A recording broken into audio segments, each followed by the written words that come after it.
Saya, Suster Mariani di Pasambine, akan menjelaskan tentang keseimbangan asam basa. Pengertian asam dan basa. Asam adalah sebagai zat yang dapat memberikan ion H+ ke zat lain atau disebut sebagai donor proton. Sedangkan basa adalah zat yang dapat menerima ion H+ dari zat lain disebut sebagai akseptor proton. Keseimbangan asam basa adalah suatu keadaan di mana konsentrasi ion hidrogen yang diproduksi setara dengan konsentrasi ion hidrogen yang dikeluarkan oleh sel.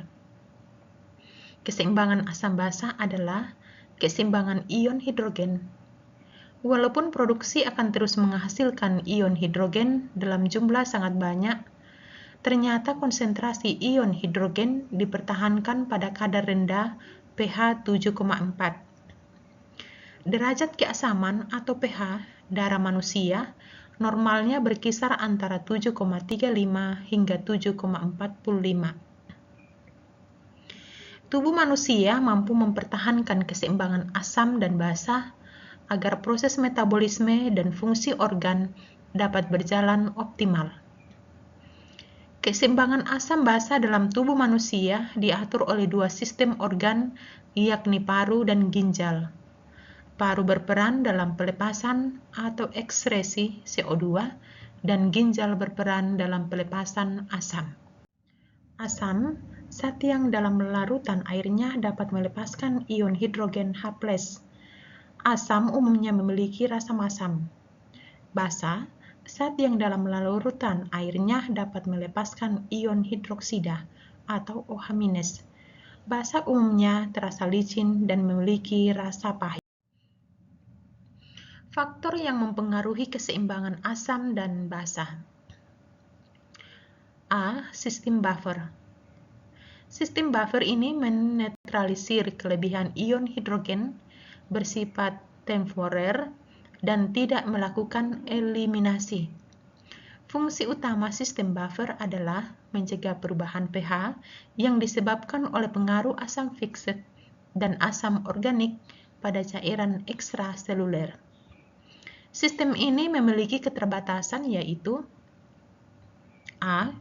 Tidak mencegah perubahan pH di cairan ekstraseluler yang disebabkan karena peningkatan CO2. B. Sistem ini hanya berfungsi bila sistem respirasi dan pusat pengendali sistem pernafasan bekerja normal. C.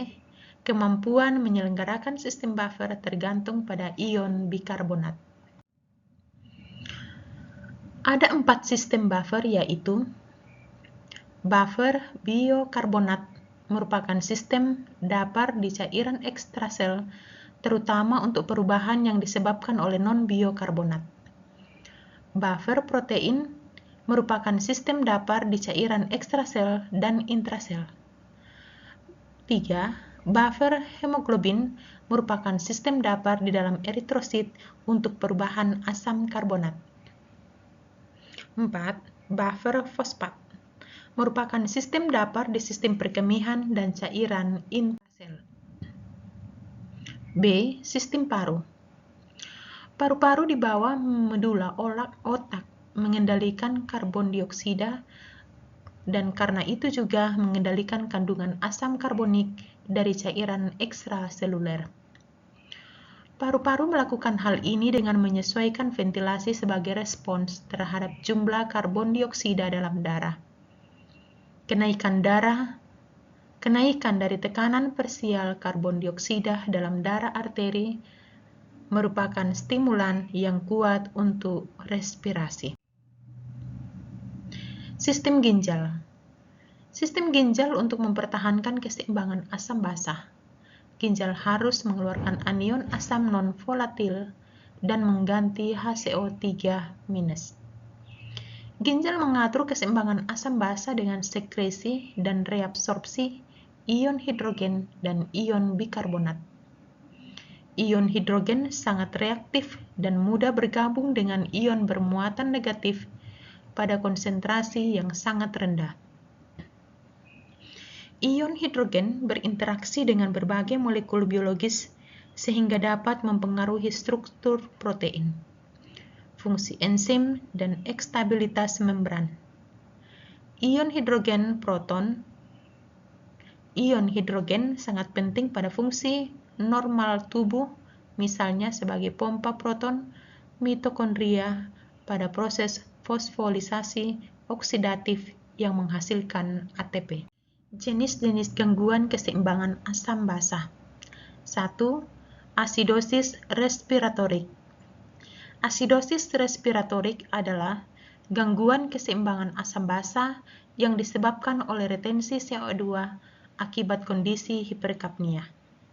Karena jumlah CO2 yang keluar melalui paru berkurang, terjadi peningkatan H2CO3 yang kemudian menyebabkan peningkatan H+. Kondisi ini bisa disebabkan oleh banyak hal, di antaranya adalah penyakit paru, depresi pusat pernafasan, kerusakan saraf atau otot yang menghambat kemampuan bernafas. Sebagai upaya kompensasi, ginjal akan berupaya menahan bikarbonat untuk mengembalikan rasio asam karbonat dan bikarbonat yang normal. Akan tetapi, karena ginjal berespon relatif lambat terhadap keseimbangan asam basa, respon kompensasi tersebut mungkin akan membutuhkan waktu beberapa jam hingga beberapa hari sampai pH kembali normal. Pada asidosis respiratorik, tanda-tanda klinis asidosis respiratorik meliputi A. Nafas dangkal, gangguan pernafasan yang mengakibatkan hipoventilasi. B. Adanya tanda-tanda depresi susunan saraf pusat, gangguan kesadaran, dan disorientasi. C. pH plasma kurang dari 7,5 dan pH urin kurang dari 6. D. PCO2 tinggi atau lebih dari 45 mmHg. 2. Asidosis metabolik. Asidosis metabolik dikenal juga dengan istilah asidosis non-respiratori. Mencakup semua jenis asidosis yang bukan disebabkan oleh kelebihan CO2 dalam cairan tubuh. Pada keadaan tidak terkompensasi, kondisi ini ditandai dengan penurunan HCO3- plasma, sedangkan kadar CO2 normal. Asidosis metabolik biasanya disebabkan oleh pengeluaran cairan kaya HCO3- secara berlebihan atau oleh penimbunan asam non-karbonat. Kondisi tersebut merangsang pusat pernafasan untuk meningkatkan frekuensi dan kedalaman nafas. Akibatnya, karbon dioksida semakin banyak terbuang dan kadar asam karbonat menurun. Upaya ini meminimalkan perubahan pH. Pada asidosis metabolik, tanda dan gejalanya adalah 1. Pernapasan kusmaul, yaitu pernapasan cepat dan dalam. 2. Kelelahan. 3. Disorientasi. 4. Bisa terjadi koma. 5. pH plasma kurang dari 3,5. 6. PCO2 normal atau rendah jika sudah terjadi kompensasi. 7. Kadar karbonat rendah. 3. Alkalosis respiratorik. Alkalosis respiratorik merupakan dampak utama pengeluaran CO2 berlebih akibat hiperventilasi.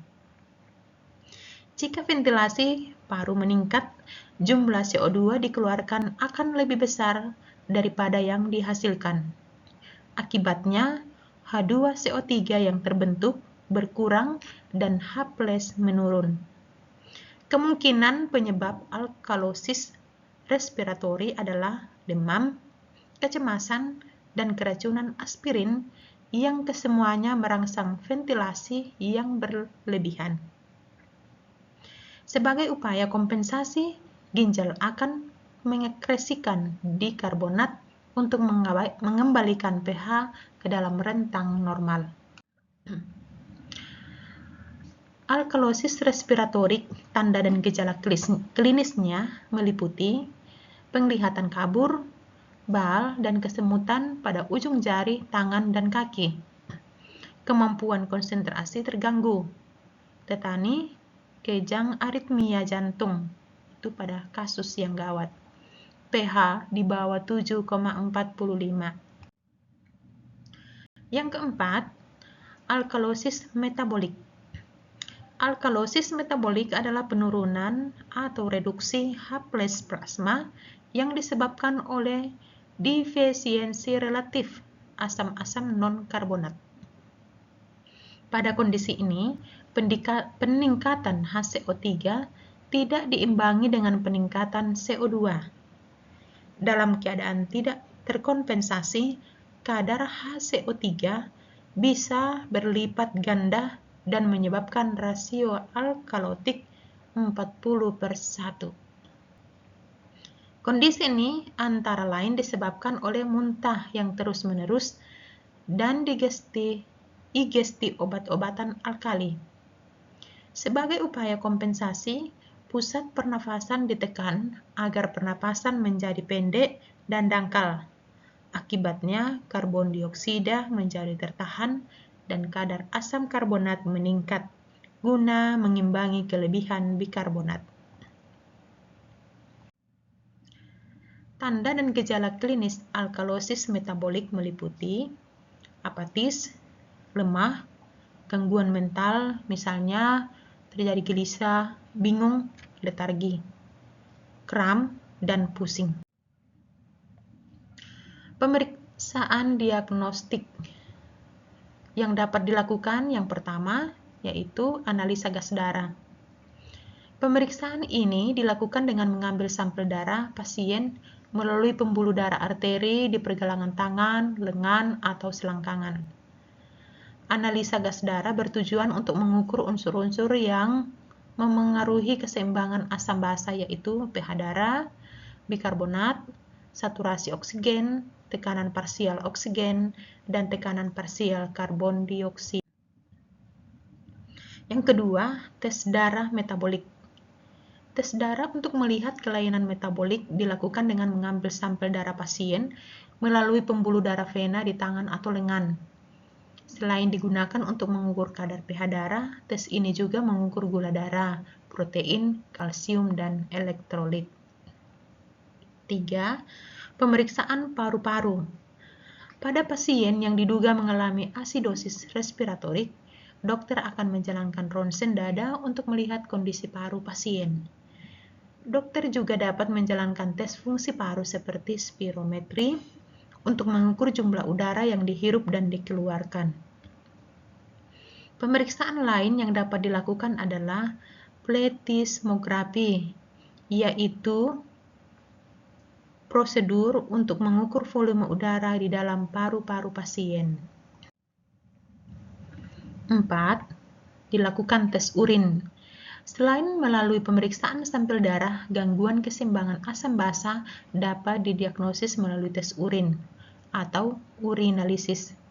Melalui urinalisis, dokter dapat mengetahui bila ada perubahan kadar asam basa pada penetalaksanaan medis.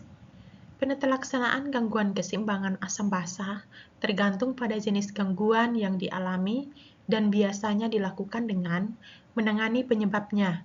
Misalnya, untuk asidosis diabetik, dokter akan memberikan insulin untuk menyeimbangkan kadar gula darah. Untuk alkalosis metabolik yang disebabkan oleh konsumsi obat secara berlebihan, dokter akan meminta pasien untuk berhenti menggunakan obat tersebut. Mengatasi infeksi dengan memberikan antibiotik. Menyeimbangkan kadar asam basa dengan memberikan natrium bikarbonat, natrium sitrat, atau cairan infus untuk menyeimbangkan kadar asam. Mengurangi peradangan dengan memberikan kortikosteroid. Mengurangi kelebihan cairan dengan memberikan diuretik untuk mengurangi kelebihan cairan di jantung dan paru-paru. Menangkal racun obat dengan menggunakan arang aktif atau penangkal lainnya untuk menangkal racun obat dalam darah. Penetalaksanaan keperawatan. 1. Mengatasi ketidakseimbangan asam basa A.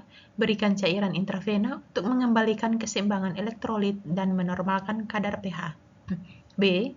Berkolaborasi dengan tim perawatan kesehatan untuk menyesuaikan penggantian cairan dan elektrolit berdasarkan hasil APG. C. Berikan edukasi kepada pasien tentang pentingnya menjaga keseimbangan asam basa yang tepat dan mematuhi anjuran asupan cairan. 2. Mengelola kompensasi pernapasan. A. Pantau laju, kedalaman, dan upaya pernapasan untuk mengidentifikasi perubahan yang mengindikasikan mekanisme kompensasi. B. Berikan terapi oksigen sesuai kebutuhan untuk mendukung fungsi pernapasan. C. Berkolaborasi dengan terapis pernapasan untuk mengoptimalkan pola pernapasan dan menyediakan ventilasi yang memadai. 3. Pemberian obat dan intervensi farmakologis sesuai advis dokter. 4. Memulai pengajaran kesehatan dan pendidikan pasien.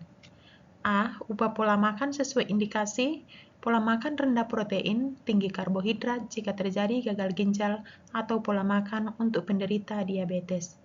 B. Jelaskan penyebabnya, gejala, dan konsekuensi asidosis metabolik kepada pasien dan keluarganya.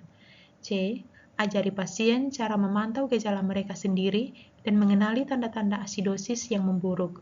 Dengan mengajarkan pasien untuk menilai gejala mereka sendiri, seperti nafas cepat, kebingungan, atau kelemahan, mereka dapat segera mengidentifikasi perubahan yang dapat mengindikasikan memburuknya keseimbangan asam basa.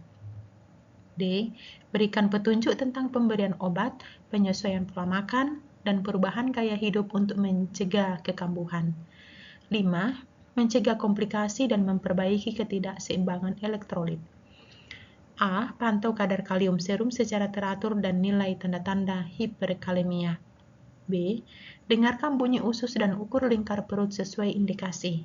C. Berikan obat yang diresepkan untuk mengatur kadar kalium seperti yang diperintahkan oleh tim perawat kesehatan lainnya.